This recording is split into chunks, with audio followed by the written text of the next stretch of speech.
इमरान को आपने अंदर रखा हुआ है, सलाखों के पीछे है, तो फिर तो आपके दिलों से डर निकल जाना चाहिए, लेकिन नहीं, डर बैठा हुआ है। वसवसे जो है दिमागों के घेरे में उन्होंने रखा हुआ है कि थोड़ा डर अपने दिलों से निकालें सही। और अवाम और जमहूरियत में कुछ थोड़ा सा बिलीव नहीं नजर आ रहे। वो तो एक केस खत्म नहीं होता तो 6 और कायम कर लेते हैं, और ऐसे ऐसे केसेस, यानी माइनस इमरान फिर प्रोजेक्ट कामयाब होगा आपके नजदीक? अवाम जब होंगे तो वही।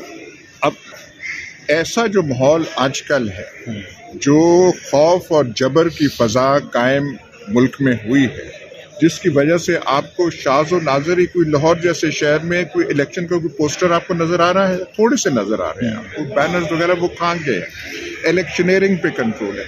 ऐसे हालात पहले कभी नहीं थे। 2018 में भी नहीं थे। 2018 में नहीं, फुल फ्लेज इलेक्शन कैंपेन थी, पार्टीज लड़ रही थी। नून लीग जो है उसने पंजाब में पता नहीं कितनी सीटें ली थी, सब कुछ ऐसे। लेकिन सर अब भी हम इतनी अगर चीज़ें देख रहे हैं, इतनी खौफ व हिरास की जो फिजा कायम है, उसके बावजूद सबसे ज़्यादा नॉमिनेशन पीटीआई के दायर हुए, जमा हुए, सबसे ज़्यादा ऑलमोस्ट सारे कैंडिडेट इलेक्शन लड़ रहे हैं, चंद एक तो निकाल कर। वो सारी पॉलिटिकल इंजीनियरिंग है, ये दलील है कि वो नाकाम हो गई है, पार्टी खत्म नहीं हुई, लीडर ने घुटने नहीं टेके, डील नहीं की कोई खान ने। डील की बात है, वहाँ अंदर रह के डर दूसरे रहे हैं, सब कुछ ये हो रहा है। लेकिन और अवाम जो पीछे है, पीटीआई का सपोर्ट बेस जो है, जो नौजवान तबका, इनसे आप पूछ लें, मुझसे आप क्या पूछ रहे हैं? सोशल मीडिया पर खबरें चल रही हैं कि खान साहब इस पेशी पर रोना शुरू हो गए थे, टिश्यू के साथ साफ कर रहे थे। वो तो आप जो मर्जी कहानियां आप कर दें, मेरे बारे में कह दें, जिसके ये बारे जो हेयरिंग हुई थी इस पर, ना लोग, ये कोई बात है? अगर वो ऐसे है तो फिर आपको घबराहट किस चीज की? इलेक्शन से क्यों भाग रहे हैं? मतलब आप ये कह रहे हैं कि उनको ये कर रहे थे, ऐसे वो कर रहे थे, तो ठीक है, मैदान में थोड़ी सी रुस्तम बनने की कोशिश करें ना, सिर्फ बयानात में ना रहे, मैदान में आए। चल आखिरी सर क्वेश्चन ये है कि अब इलेक्शन साफ और शफाफ है, आपको पूरा इस निज़ाम पे जो हो रहा है ट्रस्ट है आपको?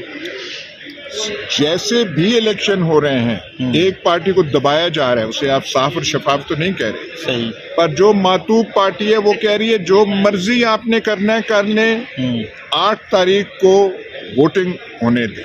ठीक है। तमाम ये बाद में फिर नताइज ना तस्लीम करेंगे फिर पीटीआई या कोई और जमात? पीटीआई क्यों ना करेगी? पीटीआई तो वहाँ पे सारे जो नौजवान तबका किसके साथ है? पीटीआई तो नहीं करेगी।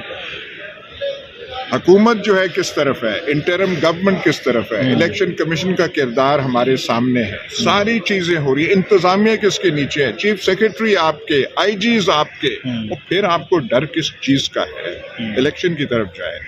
सही है। जो आपने कदगने लगानी थी वो आपने लगा दी, उससे ज्यादा कर रहे हैं, तो अब तो खत्म करें। अगर सर आप इन इलेक्शन का कंपैरिजन करें माजी के किसी इलेक्शन के साथ, तो किसके साथ करेंगे आप?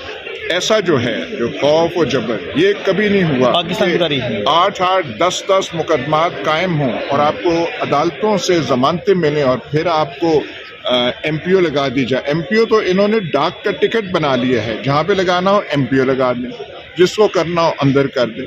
चौधरी परवेज इलाही का क्या कसूर है? क्यों आपने 13 बार जमानत मिली है और नित नए केस लगा के अंदर रखा हुआ है? सही। लेकिन उनके हौसले किसी के नहीं टूटे। ये जो लड़कियां हैं, खवातीन हैं यहाँ पे आपके जेल में, कोट लखपत, फवाद चौधरी का हौसला टूट गया, और फरूख हबीब, उस्मान डार, वो अपना बाप पार्टी जो है वो कहाँ है? सनम जावेद कहाँ है? वो जो खवातीन हैं यहाँ पे, जो हम मर्दों को जो शर्मा रही हैं, उनकी हिम्मत और इस्तकामत ऐसी। तो फिर आप पे भी थानेदारी निज़ाम आप तो चला रहे हैं। सही। कोर्ट्स में तो थानेदारी निज़ाम नहीं चल रहा ना, वकील तो उसके ताबे नहीं है। वकील कानून आइन इंटरप्रेट कर रहे हैं और जज साहबान फैसले दे रहे हैं। सही है। इस इलेक्शन को अगर कोई बचेगा इस इलेक्शन में, इसका कोई इज्जत नाम कोई होगा, it will mainly be, again मैं थर्ड टाइम कह रहा हूँ, बिकॉज ऑफ द जुडिशरी। उसका जो रोल है बहुत गोल्डन वर्ड्स में लिखा है।